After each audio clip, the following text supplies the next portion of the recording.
Hello guys, welcome to all of you to the channel adventure. तो आइए आज से हम लोग स्टार्ट करते हैं क्रैश कोर्स, जिसका आपको बेसब्री से इंतजार था। तो आज ये मेरा क्रैश कोर्स का मैथ का सबसे फर्स्ट वीडियो लेक्चर होगा। क्रैश कोर्स का शेड्यूल होप आप लोगों तक पहुंच चुकी होगी। जिन लोगों के पास क्रैश कोर्स का शेड्यूल नहीं पहुंची है वो नीचे डिस्क्रिप्शन में उसका लिंक दिया हुआ है, आप वहां से डाउनलोड कर सकते हो और आप हमारे मैगजीन में भी देख सकते हो क्रैश कोर्स का शेड्यूल दिया हुआ है। तो क्रैश कोर्स का शेड्यूल में जिस ऑर्डर में टॉपिक्स लिखे हुए हैं उसी ऑर्डर में वीडियोज अपलोड किए जाएंगे। तो टोटल 60 डेज ये क्रैश कोर्स चलेगा और ये टोटल 60 डेज में टोटल 60 वीडियोज अपलोड किए जाएंगे पर सब्जेक्ट। मींस फिजिक्स में 60 वीडियोज, केमिस्ट्री में 60 वीडियोज एंड मैथ्स में 60 वीडियोज। तो क्रैश कोर्स में जिन टॉपिक का नाम नहीं लिखा हुआ है उस टॉपिक का कंप्लीट वीडियो लेक्चर हमारे चैनल पे ऑलरेडी अवेलेबल है, आप जाके उसे अच्छे से डिटेल से पढ़ सकते हो। तो क्रैश कोर्स में वैसे टॉपिक्स का डिस्कशन किया जाएगा जो जेईई मेंस अप्रैल के व्यू से बहुत ही इंपॉर्टेंट होंगे और जिससे जेईई मेंस में क्वेश्चन पूछे जाते हैं और फिर उस टॉपिक से रिलेटेड अच्छे अच्छे क्वेश्चन करवाए जाएंगे जो आपके प्रैक्टिस के लिए बहुत ही इंपॉर्टेंट होंगे जेईई मेन अप्रैल के लिए। तो क्रैश कोर्स में के शेड्यूल में सबसे फर्स्ट टॉपिक मैथ्स में कंटिन्यूटी। तो आज हम लोग डिस्कस करेंगे इस वीडियो में कंटिन्यूटी। तो कंटिन्यूटी का मींस क्रैश कोर्स का ये मेरा फर्स्ट वीडियो लेक्चर है। तो कंटिन्यूटी चैप्टर में हम लोग इस वीडियो में डिस्कस करेंगे कंटिन्यूटी एट ए पॉइंट, उसके बाद continuity of greatest integer function and continuity of signal function. ये तीनों टॉपिक का डिस्कशन या डिटेल वीडियोज मिलेंगे। तो आइए स्टार्ट करते हैं कंटिन्यूटी।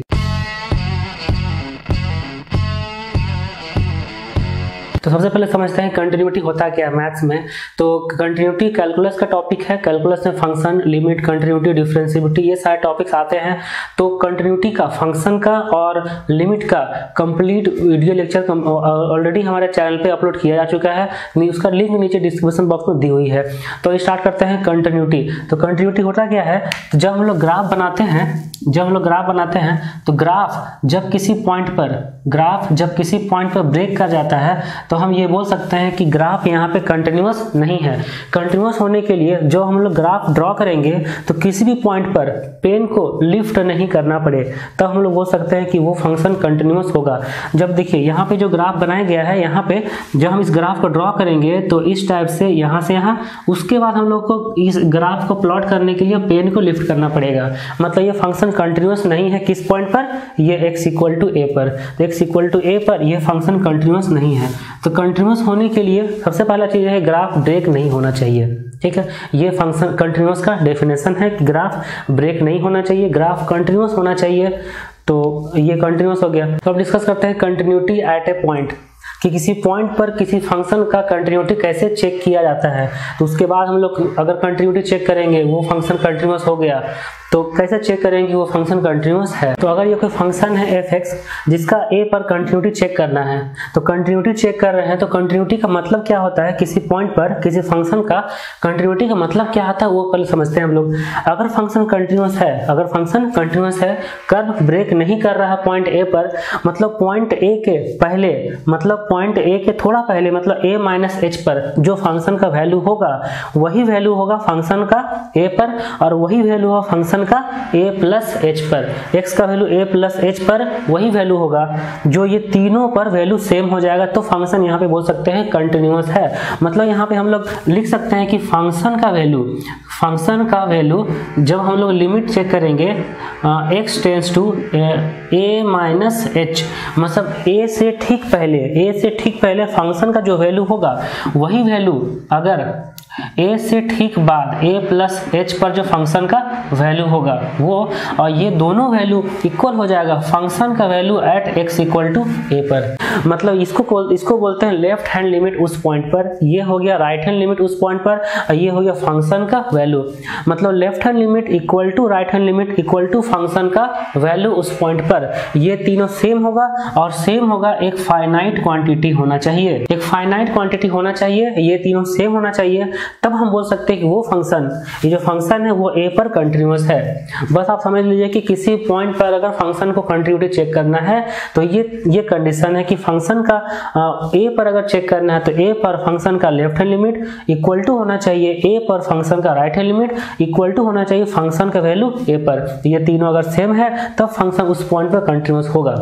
लेकिन हम लिमिट में क्या पढ़े थे, लिमिट पढ़े थे कि लेफ्ट हैंड लिमिट और राइट हैंड लिमिट इक्वल होना चाहिए, तो वो फंक्शन का लिमिट एग्जिस्ट करता है। लेकिन लिमिट एग्जिस्ट करता है इसका ये मतलब नहीं कि फंक्शन कंटिन्यूअस ही होगा। मतलब ये जो लेफ्ट हैंड लिमिट है और ये राइट हैंड लिमिट है, यहाँ लिख देते हैं ये लेफ्ट हैंड लिमिट और ये राइट हैंड लिमिट, ये लेफ्ट हैंड लिमिट और ये राइट हैंड लिमिट जब दोनों इक्वल है तो यहाँ लिख सकते हैं कि limit x tends to a of fx equal to f of a। मतलब जितना लिमिट का वैल्यू होगा उतना ही फंक्शन का वैल्यू होना चाहिए। मतलब लिमिट एग्जिस्ट करना चाहिए और वो इक्वल होना चाहिए फंक्शन का वैल्यू उस पॉइंट पर, तभी ये फंक्शन कंटिन्यूअस होगा।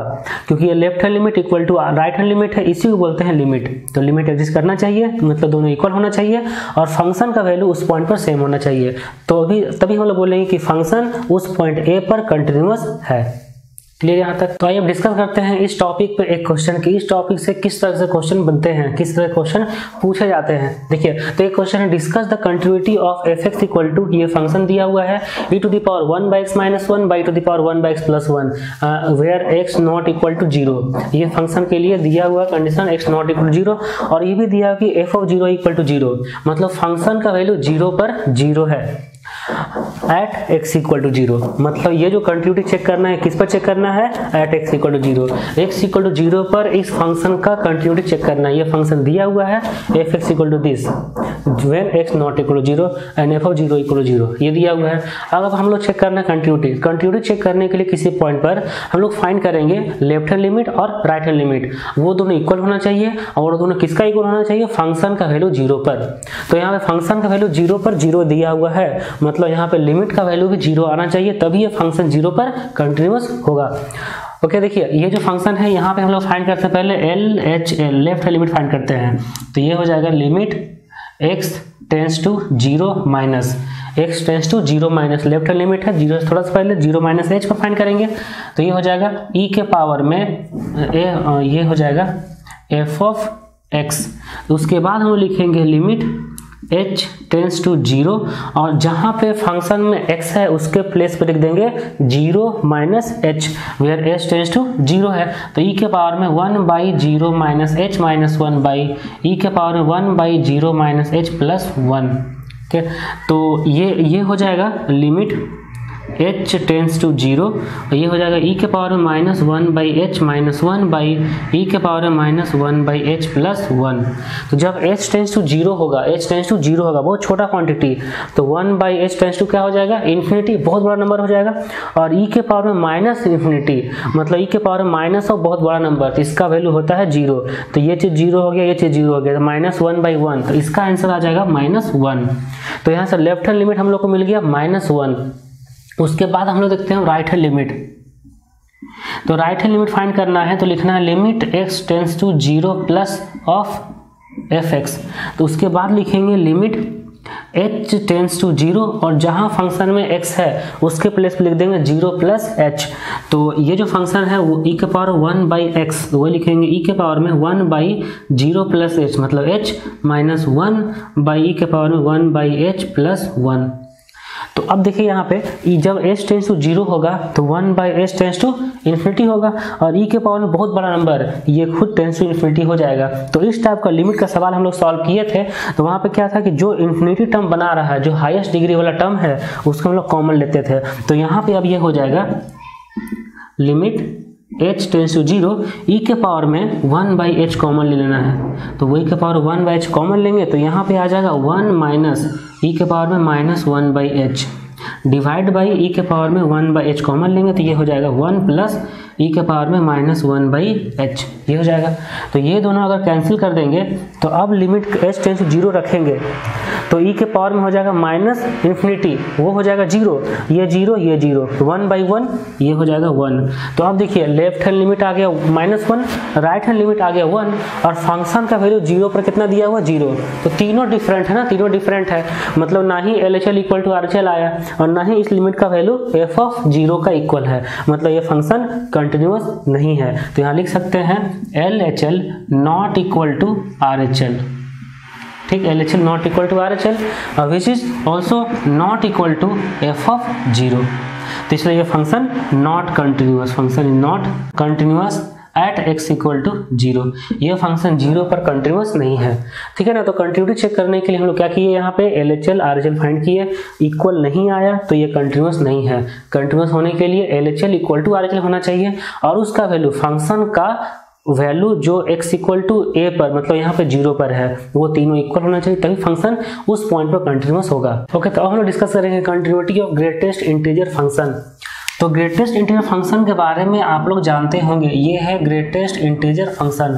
और ग्रेटेस्ट इंटीजर फंक्शन का ग्राफ क्या होता है, ग्रेटेस्ट इंटीजर फंक्शन का ग्राफ होता है 0 से 1 के बीच में अगर कोई पॉइंट रखेंगे यहाँ पे तो उसका वैल्यू हो जाएगा 0, और 1 से 2 के बीच में कोई वैल्यू रखेंगे तो वो हो जाएगा 1। मतलब ग्रेटेस्ट इंटीजर फंक्शन है तो उस पॉइंट तक x का वैल्यू जो भी होगा उस वैल्यू तक, और उससे लेस जो ग्रेटेस्ट इंटीजर मिलेगा वही होगा ग्रेटेस्ट इंटीजर फंक्शन का वैल्यू। जैसे अगर x का वैल्यू 2.4 रखते हैं तो 2.4 तक अगर रियल नंबर ड्रॉ करते हैं तो यहाँ 0, यहाँ पे 1, यहाँ पे 2, यहाँ पे 3, इधर कहीं 2.4 होगा। तो 2.4 तक लेफ्ट से जाना है, 2.4 तक, उससे बड़ा नहीं, 2.4 है उससे पहले तक जो इंटीजर वैल्यू मिलेगा वही होगा ग्रेटेस्ट इंटीजर फंक्शन। इसका हो जाएगा कितना 2, क्योंकि 2.4 या 2.4 से पहले तक 2 ग्रेटेस्ट इंटीजर है, जिसका वैल्यू होगा 2। उसी टाइप से 0 से 1 के बीच में कोई वैल्यू रखेंगे तो वो होगा 0, 1 से 2 के बीच में कोई वैल्यू रखेंगे वो होगा 1। इस टाइप से इसका ग्राफ बनता है, 0 से 1 के बीच में 0, 1 यहाँ पे, 2 यहाँ पे, 3, तो 0 से 1 में 0, और 1 जैसे ही पहुँचेगा तो उसका वैल्यू हो जाएगा 1। 1 से 2 के बीच में 1 रहेगा, 2 से 3 के बीच में 2 रहेगा। इस टाइप से इसका ग्रेटेस्ट इंटीजर वैल्यू का फंक्शन का वैल्यू फाइंड होता है और इसका ग्राफ बनता है, ग्रेटेस्ट इंटीजर फंक्शन ग्राफ। तो अब ये ग्रेटेस्ट इंटीजर फंक्शन है तो ये किस किस पॉइंट पर डिसकंटिन्यूअस हो रहा है। जैसे अगर हम लोग चेक करते हैं एट x इक्वल टू 1 पे, x इक्वल टू 1 पे अगर चेक करते हैं तो 1 से ठीक पहले, मतलब 1 पे लेफ्ट हैंड लिमिट, मतलब LHL at x equal to 1 of greatest integer function, LHL at x equal to 1 of greatest integer function, इसका वैल्यू कितना होगा। तो यहाँ पर हम लिखेंगे, लेफ्ट हैंड लिमिट है ना, तो लिखेंगे लिमिट h टेंड्स टू 0, और जहाँ पे x है वहाँ लिखेंगे 0 माइनस h, वहाँ पे लिखेंगे 1 माइनस h। तो लिमिट h टेंड्स टू 0, और ये चेक करना था 1 पे ना, तो 1 के लेफ्ट हैंड साइड, मतलब 1 माइनस h पर, तो 1 से ठीक पहले फंक्शन का वैल्यू कितना है 0, तो 1 से ठीक पहले फंक्शन का वैल्यू 0 हो जाएगा, क्योंकि h बहुत छोटा स्मॉल क्वांटिटी होता है। तो ये जो 1 माइनस h है ये 1 से छोटा ही हो जाएगा, और 1 से छोटा में जो वैल्यू होगा फंक्शन से वो देखना 0 आ जाएगा। उसके बाद हम लोग अब चेक करेंगे यहाँ पे राइट है लिमिट, तो RHL at x equal to 1 of greatest integer function. उसके बाद यहाँ लिखना है limit h tends to 0 of 1 plus h, मतलब 1 से थोड़ा बड़ा अगर नंबर है कोई x का वैल्यू तो उसका y का वैल्यू कितना मिलता है, ये हो जाएगा 1, ये हो जाएगा 1। तो यहाँ पे देखिए LHL है 0 और RHL है 1, ठीक है। तो ये फंक्शन कंटिन्यूअस नहीं होगा क्योंकि फंक्शन यहाँ पे ब्रेक हो रहा है ना। उसी टाइप से हम लोग देख सकते हैं कि जहाँ पे x का वैल्यू 1, 2, 3 ऐसा आ रहा है वहाँ पे ग्रेटेस्ट इंटीजर फंक्शन डिसकंटिन्यूअस हो रहा है, मतलब कंटिन्यूअस नहीं हो रहा है क्योंकि ग्राफ वहाँ पे ब्रेक कर रहा है। तो ये चीज़ याद रखिए कि greatest integer function is discontinuous at every integer value of x का हर इंटीग्रल वैल्यू पर ये ग्रेटेस्ट इंटीजर फंक्शन डिसकंटिन्यूअस होगा, ये दिमाग में सेट कर लीजिए। जैसे एक क्वेश्चन करते हैं हम लोग continuity of greatest integer function पे, तो यहाँ पे दिया हुआ है find the number of points of discontinuity of f(x) equal to 2x³ minus 5 का ग्रेटेस्ट इंटीजर फंक्शन इन x बिलोंग टू 1 to 2, 1 से 2 में 2x³ माइनस 5 का ग्रेटेस्ट इंटीजर फंक्शन का number of points of discontinuity बताना है कि कितने पॉइंट पर 1 से 2 के बीच में कितने पॉइंट पर ये फंक्शन डिसकंटिन्यूअस होगा। तो अभी आपको यहाँ पर देखना है कि 2x³ माइनस 5 का 2x³ माइनस 5 का जितना इंटीग्रल वैल्यू होगा वो सारे इंटीग्रल वैल्यू पर ये फंक्शन डिसकंटिन्यूअस होगा, क्योंकि ग्रेटेस्ट इंटीग्रल फंक्शन हर इंटीग्रल वैल्यू पर डिसकंटिन्यूअस होता है। अब ये हम लोग को चेक करना है कि 2x³ माइनस 5 का वैल्यू 1 से 2 में कहाँ से कहाँ तक आएगा। तो अगर हम यहाँ पे x का वैल्यू 1 रखते हैं तो 2x³ माइनस 5 का वैल्यू आता है -3, और उसके बाद अगर हम लोग x का वैल्यू रखते हैं 2 तो यहाँ पे आ जाता है ये 2x³ माइनस 5 का वैल्यू कितना आ जाएगा 8, ये 8 16 माइनस 5 11 आ जाएगा। मतलब यहाँ पे फंक्शन का जो वैल्यू है वो 2x³ माइनस 5। अगर यहाँ पे हम लोग लेते हैं fx equal to 2x³ minus 5 और f' करते हैं तो ये हो जाएगा 6x², और f' जो वैल्यू आया है 6x², ये ऑलवेज ग्रेटर देन 0 है इन द इंटरवल 1 to 2। 1 से 2 के बीच में कोई भी नंबर रखेंगे ये हमेशा पॉजिटिव आएगा। तो ये आपको थोड़ा सा याद रखना है, थोड़ा सा आपको समझना है कि अगर f' पॉजिटिव आ रहा है, f' अगर पॉजिटिव आ रहा है तो ये फंक्शन जो होगा ये फंक्शन ऑलवेज इंक्रीजिंग फंक्शन है। मतलब ये फंक्शन ऑलवेज इंक्रीजिंग फंक्शन है। जब मतलब इसका ग्राफ बनाएंगे तो ये फंक्शन ऑलवेज इंक्रीजिंग होगा। अब ये चेक करना है कि 0 पर वैल्यू कितना आ रहा है, 0 पर -5 आ रहा है, तो ये जो फंक्शन होगा वो इस टाइप से बन सकता है, वो इस टाइप से फंक्शन इसका बन सकता है जब ये इंक्रीजिंग फंक्शन है। तो मतलब कहने का मतलब है ये फंक्शन इंक्रीजिंग फंक्शन है, मतलब ऑलवेज इंक्रीजिंग होते जाएगा।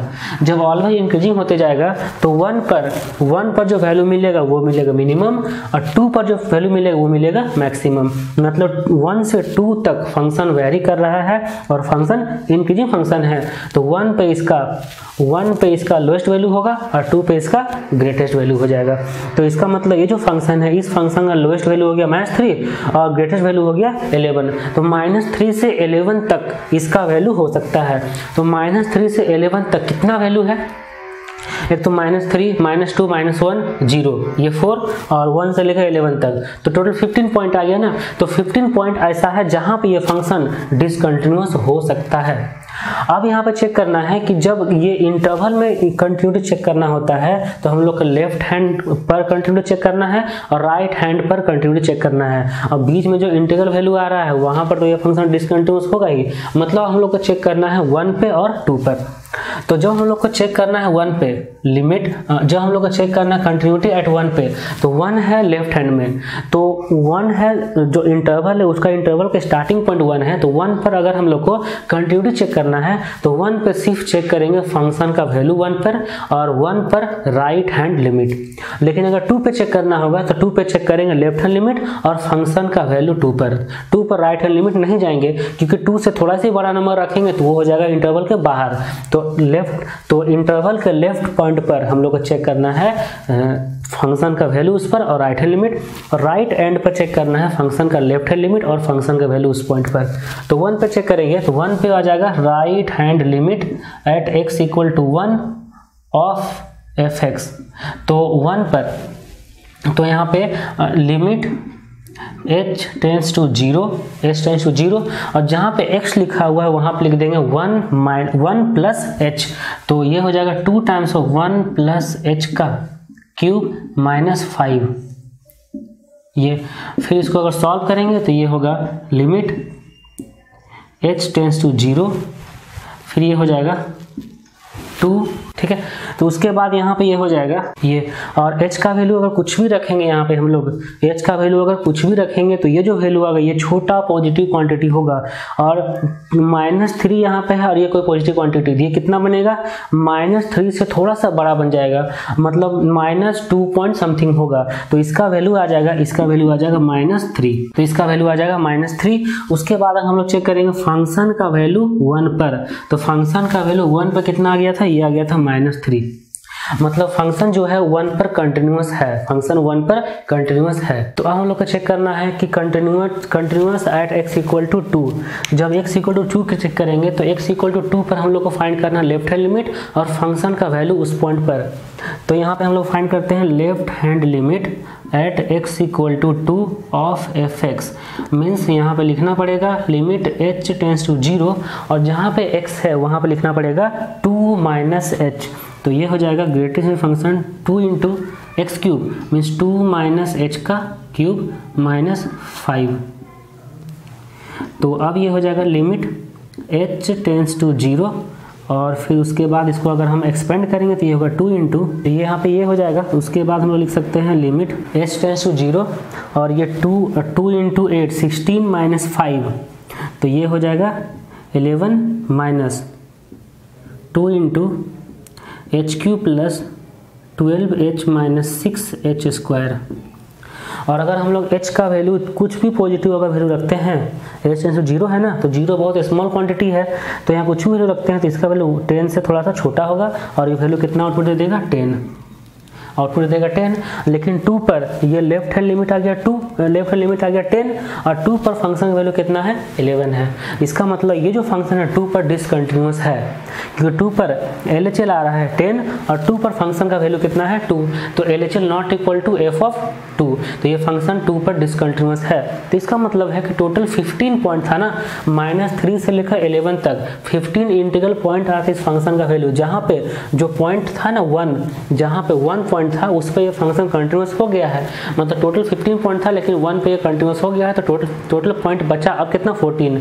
तो 1 से लेकर 2 तक इस फंक्शन का total number of points of discontinuity बताना था, तो total number of points of discontinuity आ गया 14। तो number of points of discontinuity ये आ गया 14, तो total number of points of discontinuity ऐसे में 14, तो ये हो गया इसका आंसर। तो अब हम लोग देखते हैं कंटिन्यूटी ऑफ सिग्नम फंक्शन। तो सिग्नम फंक्शन होता क्या है, fx equal to SGN of x लिखा हुआ है, तो ये है सिग्नम फंक्शन। तो सिग्नम फंक्शन का डेफिनेशन होता है कि सिग्नम फंक्शन इक्वल टू 1 होगा जब x 0 से ग्रेटर, 0 होगा जब x इक्वल टू 0 और -1 होगा जब x लेस देन 0। ये है सिग्नम फंक्शन का डेफिनेशन। तो सिग्नम फंक्शन का डेफिनेशन के अनुसार जब इसका ग्राफ बनाते हैं हम लोग, तो 0 पर 0 होता है, 0 से बड़ा के लिए बनेगा 1 और 0 छोटा के लिए बनेगा -1, ठीक। ये तो इसका ग्राफ है। तो मतलब ये जो ग्राफ बना है, ये ग्राफ सिर्फ x इक्वल टू 0 पर ही डिसकंटिन्यूअस हो रहा है, अदरवाइज अदर पॉइंट पर ये कंटिन्यूअस है ही, सिर्फ 0 पर डिसकंटिन्यूअस हो रहा है। तो यहाँ पर याद रखना है कि सिग्नम फंक्शन के बाद जो x आया है वो x जिस पॉइंट पर 0 होगा उस पॉइंट पर ये फंक्शन डिसकंटिन्यूअस हो जाएगा। तो एक छोटा सा हम लोग एग्जाम्पल लेते हैं कि fx equal to SGN signum function of x³ minus x। यहाँ फाइंड करना है, find the number of points of discontinuity, इस फंक्शन का total number of points of discontinuity बताना है। तो यहाँ पर सिग्नम फंक्शन है, तो सिग्नम फंक्शन के बाद लिखा हुआ x³ माइनस x, तो x³ minus x equal to 0 करेंगे। यहाँ से x का जितना पॉइंट मिलेगा, जितना वैल्यू मिलेगा उस पॉइंट पर यह फंक्शन डिसकंटिन्यूअस होगा। तो यहाँ से अगर x कॉमन लेते हैं तो x² minus 1 equal to 0, x equal to आ जाएगा 0, 1 और -1, मतलब यही 3 पॉइंट है जहाँ पर यह फंक्शन डिसकंटिन्यूअस होगा। तो फाइंड करना था number of points of discontinuity, तो आंसर इसका हो जाएगा 3 पॉइंट्स है जहाँ पे ये फंक्शन डिसकंटिन्यूअस है।